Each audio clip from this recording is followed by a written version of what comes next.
Hello students, स्वागत है आप लोगों का हमारे प्रश्न अभ्यास यूट्यूब चैनल पर। आज मैं आप लोगों के समक्ष यूपीटीजीटी 2021 हिंदी का क्वेश्चन पेपर लेकर आई हूँ। तो चलिए शुरू करते हैं आज का पहला प्रश्न। पद्मावत का बंगला अनुवाद किसने किया था? पद्मावत का बंगला अनुवाद आलो उजाला ने किया था। अगला प्रश्न है, वे दिन वे लोग शीर्षक संस्मरणात्मक रचना के लेखक कौन हैं? वे दिन वे लोग रचना के रचनाकार शिवपूजन सहाय हैं। अगला प्रश्न है, बैलगाड़ी में समास हैं। बैलगाड़ी में तत्पुरुष समास हैं। अगला प्रश्न देखते हैं, रामचंद्र शुक्ल का हिंदी साहित्य का इतिहास पहले किस ग्रंथ की भूमिका के रूप में छपा था? हिंदी साहित्य का इतिहास पहले हिंदी शब्द सागर की भूमिका के रूप में छपा था। अगला प्रश्न देखते हैं, निम्नलिखित में से भारतेंदु हरिश्चंद्र की रचना नहीं है। इनमें से भारतेंदु हरिश्चंद्र की रचना आषाढ़ महात्म्य नहीं है। अगला प्रश्न है, संस्कृत के प्रथम नाटककार हैं। संस्कृत के प्रथम नाटककार भास हैं।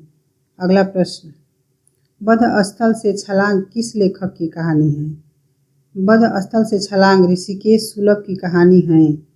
अगला प्रश्न है, समस्त पृथ्वी से संबंध रखने वाला के लिए एक शब्द होगा। इसका सही उत्तर ऑप्शन सी सार्वभौमिक है। अगला प्रश्न देखते हैं, विलोम की दृष्टि से असंगत युग्म हैं। विलोम की दृष्टि से असंगत युग्म अर्वाचीन और नवीन हैं। अगला प्रश्न है, उनकी आलोचना की प्रमुख विशेषता है उनकी अनाविल दृष्टि और निर्मल विवेचन। यह कथन किस आलोचक के प्रति है? यह कथन विश्वनाथ प्रसाद मिश्र का है। अगला प्रश्न है,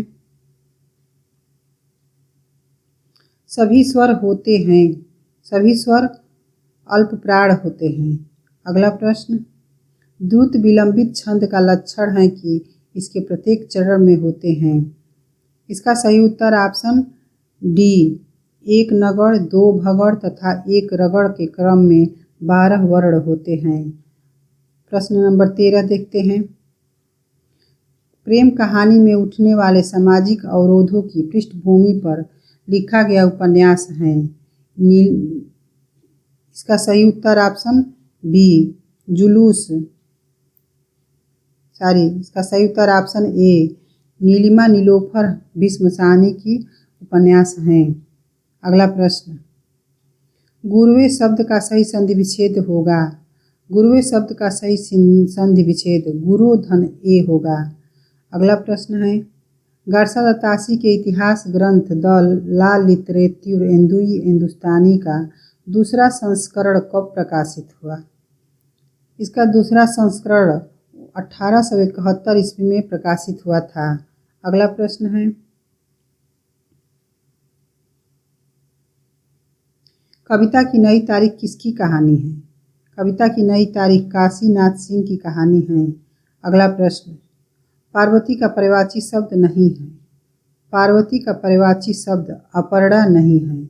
अगला प्रश्न, कबीर और तुलसी भाषा में एक मिशन के तहत लिख रहे थे। यह कथन किसका है? कबीर और तुलसी भाषा में एक मिशन के तहत लिख रहे थे। यह कथन बच्चन सिंह का है। अगला प्रश्न, झोपड़ी से राजभवन किस साहित्यकार की आत्मकथा है?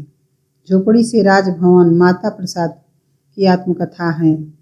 अगला प्रश्न देखते हैं, कुलंकषा किसका पर्यायवाची है? कुलंकषा नदी का पर्यायवाची है। प्रश्न नंबर 21 देखते हैं, शिवराजभूषण में कितने अलंकारों का निरूपण हुआ है? शिवराजभूषण में 105 अलंकारों का निरूपण हुआ है। अगला प्रश्न, विखंडनवाद का जनक माना जाता है। विखंडनवाद का जनक देरिदा को माना जाता है। अगला प्रश्न, गणनावाचक शब्द अयुतम किसके लिए प्रयुक्त होता है? गणनावाचक शब्द अयुतम 10,000 के लिए प्रयुक्त होता है। अगला प्रश्न, निबंध वह गद्य रचना है जिसमें लेखक किसी भी विषय पर स्वच्छंदतापूर्वक परंतु एक विशेष सौष्ठव संगति और वैयक्तिकता के साथ अपने भावों, विचारों और अनुभवों को व्यक्त करता है। यह परिभाषा किस विद्वान की है? इसका सही उत्तर ऑप्शन बी, भागीरथ मिश्र का है। अगला प्रश्न, कोई व्यक्ति या वस्तु जिस आधार से अलग होती है या दूर जाती है उस आधार में कौन सा कारक प्रयुक्त होता है? इसका सही उत्तर ऑप्शन बी आपादान कारक है। अगला प्रश्न, पक्षी का पर्यायवाची नहीं है। पक्षी का पर्यायवाची शकुंद नहीं है। अगला प्रश्न, विधा की दृष्टि से सुमेलित युग्म नहीं है। विधा की दृष्टि से सुमेलित युग्म शांति निकेतन से शिवालिक यात्रा वृत्त सुमेलित नहीं है। अगला प्रश्न, पितृ शब्द के सप्तमी विभक्ति के तीनों वचन के रूप हैं क्रमशः पितरी, पित्रो, पितृसु। अगला प्रश्न देखते हैं, जहाँ वक्रता सर्प के चाल में थी, प्रजा में नहीं थी, न भूपाल में थी, उपयुक्त पंक्तियाँ किस अलंकार का उदाहरण हैं? इसका सही उत्तर ऑप्शन बी परिसंख्या अलंकार हैं। प्रश्न नंबर 30 देखते हैं, वह उस शाखा का वन विहंग उड़ गया मुक्त नभ निस्तरंग। पंक्तियाँ किस छायावादी कवि की हैं? ये पंक्ति सूर्यकांत त्रिपाठी निराला की हैं। अगला प्रश्न है, चेहरे अनेक किसकी आत्मकथा है? चेहरे अनेक उपेंद्र नाथ अश्क की आत्मकथा है। अगला प्रश्न है, खड़ी बोली का एक अन्य नाम है। खड़ी बोली का एक अन्य नाम कौरवी है। अगला प्रश्न है, हिंदी के विकास के संबंध में निम्नांकित कथनों में से एक असत्य है। इसका सही उत्तर ऑप्शन ए हिंदी का विकास संयोगात्मक भाषा के रूप में हुआ है। यह कथन असत्य है। अगला प्रश्न है, निम्नलिखित में रचना और रचनाकारों के असंगत युग्म का चयन कीजिए। इसका सही उत्तर ऑप्शन डी लोग भूल गए हैं शमशेर बहादुर की रचना असंगत हैं। अगला प्रश्न है, लौट कर आया हुआ के लिए उपयुक्त एक शब्द होगा। लौट कर आया हुआ के लिए उपयुक्त शब्द प्रत्यागत हैं। प्रश्न नंबर 36 देखते हैं, कलचुरी राजवंश की 7 नायिकाओं के नखशिख वर्णन से संबंधित ग्रंथ हैं। इसका सही उत्तर ऑप्शन बी राउर वेली हैं। अगला प्रश्न, शोभा सरसाने न बखाने जात के उभाती, आने हैं पहाड़ मानो काजर के ढोए गए। यह काव्य पंक्ति किसकी है? यह काव्य पंक्ति सेनापति की है। अगला प्रश्न है, न धर्म वृद्धेषु वयः समीक्ष्यते। यह सूक्ति किस कवि की है? यह सूक्ति कालिदास की है। अगला प्रश्न है, ग्लोबल गांव के देवता उपन्यास में सर्वोच्च देवलोक किसे कहा गया है? ग्लोबल गांव के देवता में सर्वोच्च देवलोक न्यूयॉर्क को कहा गया है। प्रश्न नंबर 40 है, नमः शब्द के योग में विभक्ति होती है। नमः शब्द के योग में चतुर्थी विभक्ति होती है। अगला प्रश्न है, जह राधा आनंद उदित निशिवासर आनंद, तहाँ कहाँ अरविंद हैं, कहाँ बापुरो चंद। पंक्ति में कौन सा अलंकार है? उपयुक्त पंक्ति में प्रतीप अलंकार हैं। प्रश्न नंबर 42 है, खुली आँखों का सपना यात्रावृत्त के लेखक हैं। खुली आँखों का सपना यात्रावृत्त के लेखक मरुधल मृदुल हैं। अगला प्रश्न, लकार और उसके कालवाचक अर्थ का कौन सा युग्म सही नहीं है? लकार और उसके कालवाचक अर्थ का सही युग्म लोट लकार संभाव्य काल सही नहीं है। अगला प्रश्न है, बीती विभावरी जागरी, अंबर पनघट में डुबो रही, तारा घट उषा नागरी। उपयुक्त पंक्तियों में अलंकार हैं। उपयुक्त पंक्तियों में रूपक अलंकार हैं। अगला प्रश्न है, एक दिन बोलेंगे पेड़ काव्य कृति के रचनाकार हैं। एक दिन बोलेंगे पेड़ काव्य कृति के रचनाकार राजेश जोशी हैं। अगला प्रश्न है, निम्न में से कौन सा सुमेलित नहीं है? निम्न में से मृदुला गर्ग एक जमीन सुमेलित नहीं है। अगला प्रश्न है, ब्रजभाषा का विकास किस अपभ्रंश से हुआ है? ब्रजभाषा का विकास सौरसेनी अपभ्रंश से हुआ है। प्रश्न नंबर 48 है, भाषा युग वासिष्ठ का रचना काल है। भाषा युग वासिष्ठ का रचना काल 1741 ईस्वी है। प्रश्न नंबर 49 है, तुम्हें सौंपता हूँ किसकी काव्य रचना है? तुम्हें सौंपता हूँ त्रिलोचन की काव्य रचना है। प्रश्न नंबर 50 है, अंग्रेज किस भाषा का शब्द है? अंग्रेज फ्रेंच भाषा का शब्द है। अगला प्रश्न है, पार्श्वनाथ चरित के लेखक हैं। पार्श्वनाथ चरित के लेखक वादिराज हैं। अगला प्रश्न है, तुलसी गंग दुओ भय सुकविन की सरदार, यह प्रसिद्ध कथन किसका है? यह प्रसिद्ध कथन भिखारी दास का है। अगला प्रश्न है, संस्कृत के किस ग्रंथ का आरंभ श्री शब्द से तथा समापन लक्ष्मी शब्द से हुआ है? इसका सही उत्तर ऑप्शन सी किरातार्जुनीयम है। अगला प्रश्न, तुलसीदास ने कौन सी रचना अपने शारीरिक पीड़ा के निवारणार्थ की थी? तुलसीदास ने हनुमान बाहुक की रचना अपने शारीरिक पीड़ा के निवारणार्थ की थी। प्रश्न नंबर 55 है, तवलकारः का सही संधि विच्छेद है। इसका सही उत्तर ऑप्शन बी तवधन लिकारः है।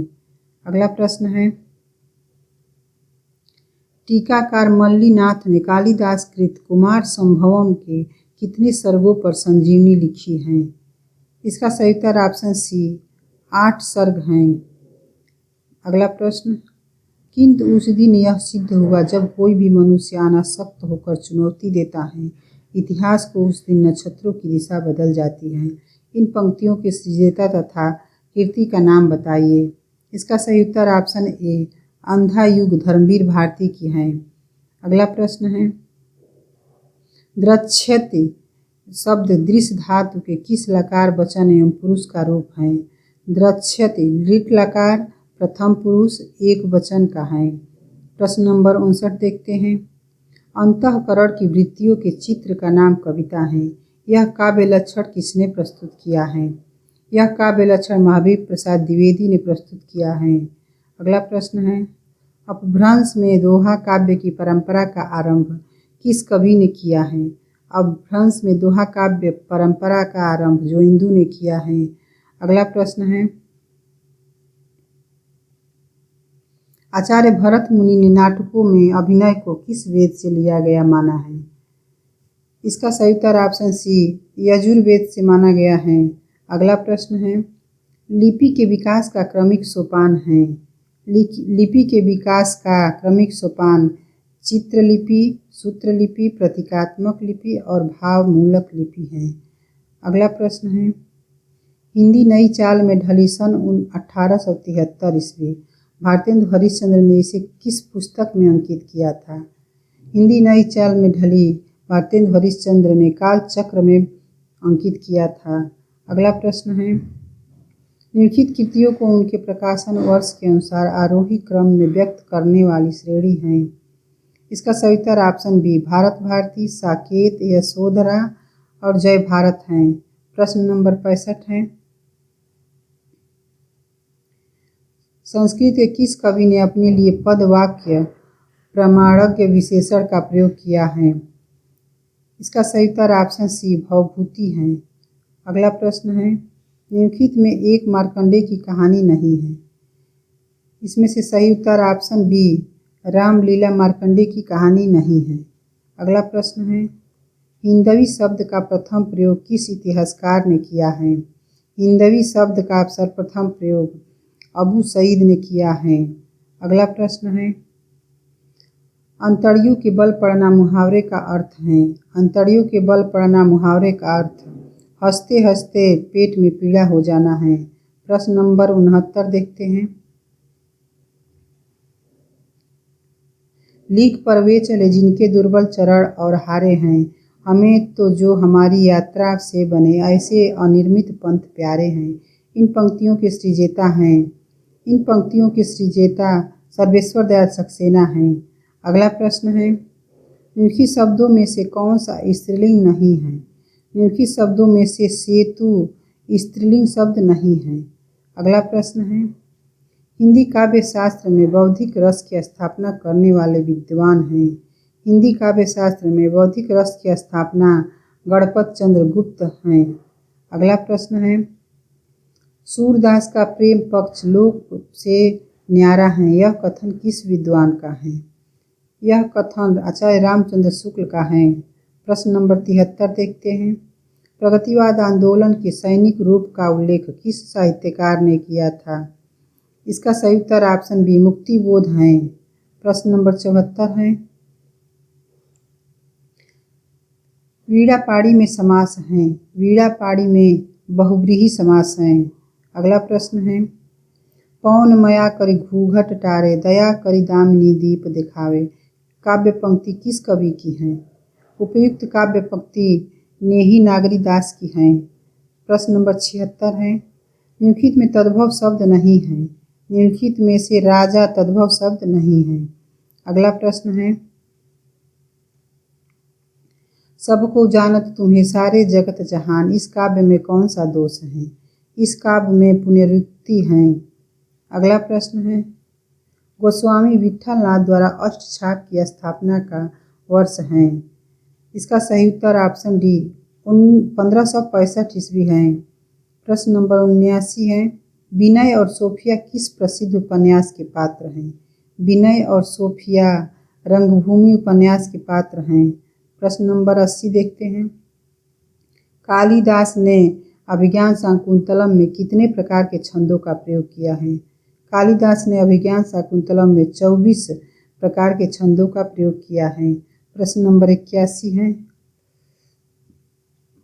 निम्न में से वर्तनी की दृष्टि से शुद्ध शब्द कौन सा है? इनमें से वर्तनी की दृष्टि से शुद्ध शब्द आभ्यंतरिक हैं। अगला प्रश्न है। ज्ञानचंद जैन कृत कथा शेष शीर्षक का जीवनी किससे संबंधित है? कथा शेष शीर्षक जीवनी अमृतलाल नागर से संबंधित है। अगला प्रश्न है। ब्रह्म संप्रदाय के संस्थापक कौन हैं? ब्रह्म संप्रदाय के संस्थापक श्री मध्वाचार्य हैं। प्रश्न नंबर 84 देखते हैं। अवधिशिला का उर्पर था गुरुभार, तिल तिल काट रही थी दृग जलधार। प्रस्तुत पंक्तियों में कौन सा छंद है? उपयुक्त पंक्तियों में बरवय छंद हैं। प्रश्न नंबर 85 है। निम्नलिखित में से असत्य कथन है। निम्नलिखित में से असत्य कथन रक्षाबंधन कहानी हरिकृष्ण प्रेमी ने लिखी थी, यह कथन असत्य है। अगला प्रश्न है। निम्नलिखित में से कौन सा काव्य संग्रह नरेंद्र शर्मा का नहीं है? इनमें इसका सही उत्तर ऑप्शन डी अपराजिता नरेंद्र शर्मा का काव्य संग्रह नहीं है। अगला प्रश्न है। उटपटांग शब्द में समास होता है। उटपटांग शब्द में बहुव्रीहि समास है। अगला प्रश्न है। संत काव्य परंपरा का कौन सा कवि अपनी विद्वता सर्वाधिक शिक्षित होने का प्रसिद्ध है? इसका सही उत्तर ऑप्शन सी सुंदरदास है। अगला प्रश्न है। निम्नलिखित में से किस रचना का रचनाकार फोर्ट विलियम कॉलेज से संबद्ध नहीं था? इसका सही उत्तर ऑप्शन सी रानी केतकी की कहानी है। अगला प्रश्न है। प्रज्ञा नव नवोन्मेष शालिनी प्रतिभा मता किसकी उक्ति है? इसका सही उत्तर ऑप्शन डी श्री भट्टौत की युक्ति है। अगला प्रश्न। अर्थ निर्दिष्ट करने की दृष्टि से निम्नलिखित में से कौन सा उपसर्ग अन्य तीन से भिन्न है? इसका सही उत्तर ऑप्शन डी परी है। प्रश्न नंबर 92 देखते हैं। उदध्याय ते बंधन किन्हा इति दशमाथ अमर पदलीना पंक्तियों में के रचनाकार हैं। उपयुक्त पंक्तियों के रचनाकार जायसी हैं। अगला प्रश्न है।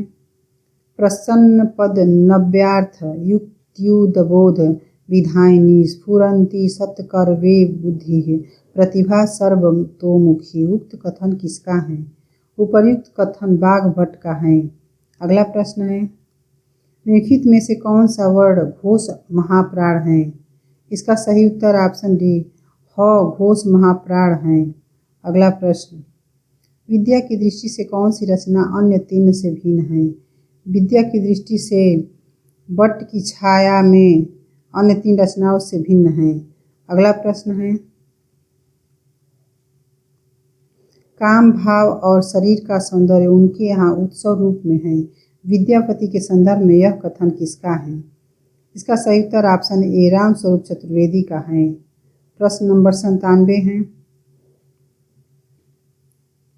निम्नलिखित में महाकाव्य के लक्षणों के विषय में एक कथन असत्य है। इसका सही उत्तर ऑप्शन बी इसमें सभी रस प्रधान रस के रूप में होते हैं। यह कथन असत्य है। प्रश्न नंबर 98 देखते हैं। प्रसंग गर्भत्व इनके गद्य की निजी विशेषता है। इनकी भाषा सरल और व्यंजनापूर्ण है। बीच बीच में हास्य और व्यंग भी हैं। यह कथन किसके प्रति है? उपर्युक्त कथन चंद्रधर शर्मा गुलेरी के प्रति हैं। अगला प्रश्न है, शुद्ध कला के पारखी कहते हैं उस पार की पंक्ति के रचयिता कौन है?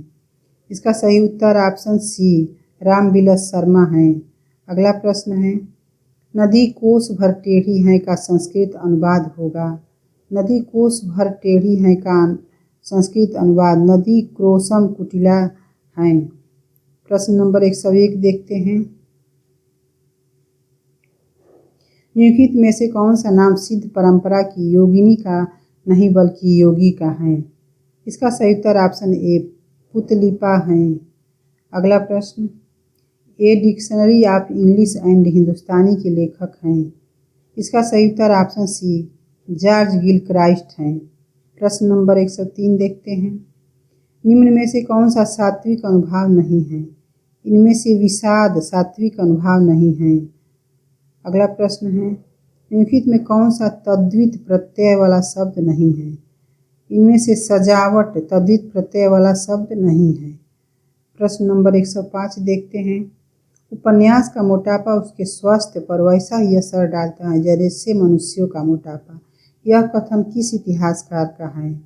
उपयुक्त कथन डॉक्टर बच्चन सिंह का है। अगला प्रश्न है, अखिल भुवन चर अचर जग हरिमुख में लखिमात चकित भई गदगद बचन विकसित दृग पुलकात। निम्न पंक्तियों में निहित रस हैं। निम्न पंक्तियों में अद्भुत रस हैं। अगला प्रश्न है, भारतेंदु नाटक मंडली द्वारा अभिनीत पहला नाटक था। भारतेंदु मंडली द्वारा अभिनीत पहला नाटक सत्य हरिश्चंद्र था। अगला प्रश्न है, उपन्यास रहस्य शीर्षक से किसका निबंध संग्रह है? उपन्यास रहस्य शीर्षक से महावीर प्रसाद द्विवेदी का निबंध संग्रह है। प्रश्न नंबर 109 देखते हैं। निर्भय भीम व्यायोग के लेखक हैं। निर्भय भीम व्यायोग के लेखक रामचंद्र सूरी हैं। अगला प्रश्न है, निम्नलिखित में एक ओष्ठ ध्वनि नहीं है। इनमें से ध ओष्ठ ध्वनि नहीं है। अगला प्रश्न है, गुरु नानक देव की माता का नाम था। गुरु नानक देव की माता का नाम तृप्ता था। अगला प्रश्न है, हिमाद्रि तुंग श्रृंग से प्रबुद्ध शुद्ध भारती स्वयं प्रभा समुज्ज्वला स्वतंत्रता पुकारती। प्रस्तुत पंक्तियों में काव्य का कौन सा गुण मौजूद है? इसका सही उत्तर ऑप्शन बी ओज गुण है। प्रश्न नंबर 113 देखते हैं। एक ही कथानक चेतन उपेंद्रनाथ अश्क के कई उपन्यासों का केंद्रीय पात्र हैं। उनके किस उपन्यास का नायक चेतन नहीं है? इसका सही उत्तर ऑप्शन सी गर्म राग के नायक चेतन नहीं है। अगला प्रश्न है, नाटकों और नाटककारों का कौन सा युग सुमेलित नहीं है? इसका सही उत्तर ऑप्शन सी एक सत्य हरिश्चंद्र लक्ष्मी नारायण मिश्र का सुमेलित नहीं है। अगला प्रश्न है, निम्नलिखित में स्त्रीलिंग शब्द हैं। निम्नलिखित में शराब स्त्रीलिंग शब्द हैं। प्रश्न नंबर 116 देखते हैं। हमतव भगति मुकतिमय आया गुरु प्रसाद राम गुण गाया पंक्तियाँ किस ग्रंथ से ली गई हैं? इसका सही उत्तर ऑप्शन सी कबीर की परचई से ली गई हैं। प्रश्न नंबर 117 है, उर्दू को यामिनी भाषा कहने का श्रेय किसको है? उर्दू को यामिनी भाषा कहने का श्रेय लल्लू लाल को है।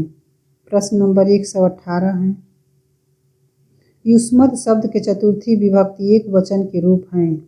युष्मत शब्द के चतुर्थी विभक्ति एक वचन का रूप तुभ्यम तथा ते हैं।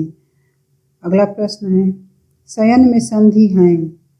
शयन में आयाद स्वर संधि हैं। प्रश्न नंबर 120 है, जिस समस्त पद में पूर्व या उत्तर पद की बजाय किसी अन्य अर्थ की प्रधानता होती है उसमें होता है बहुव्रीहि समास। अगला प्रश्न है, शनि कज्जल चख झख लगन उपज्यो सुदीन स्नेहु क्यों न नृपति हवे भोगवे रही संदेशु सब देहूँ। बिहारी के उपयुक्त दोहे में उनकी वाक्यता का कौन सा पक्ष प्रकट हुआ है? इसका सही उत्तर ऑप्शन डी ज्योतिष ज्ञान प्रकट हुआ है। अगला प्रश्न है, निम्नलिखित में तद्भव शब्द हैं। निम्नलिखित में तद्भव शब्द पंख हैं। प्रश्न नंबर 123 देखते हैं। साखी सबदी दोहरा कही कहनी उपखान, भगत निरूपहि भगत कली, निंदहि वेद पुराण। उपयुक्त पंक्तियों के रचनाकार हैं। उपयुक्त पंक्तियों के रचनाकार तुलसीदास हैं। अगला प्रश्न है, मर गया दीपनाथ नामक चर्चित कहानी के लेखक हैं। मर गया दीपनाथ नामक चर्चित कहानी के लेखक चंद्रकिशोर जायसवाल हैं। प्रश्न नंबर 125 है, भारतेंदु हरिश्चंद्र की रचना हिंदी भाषा का प्रकाशन वर्ष है। इसका सही उत्तर ऑप्शन बी 1890 ईस्वी है। आज का हमारा ये वीडियो आप लोग को कैसा लगा, लाइक और कमेंट करके ज़रूर बताइए और हमारे चैनल से जुड़े रहने के लिए चैनल को सब्सक्राइब जरूर कीजिए। धन्यवाद।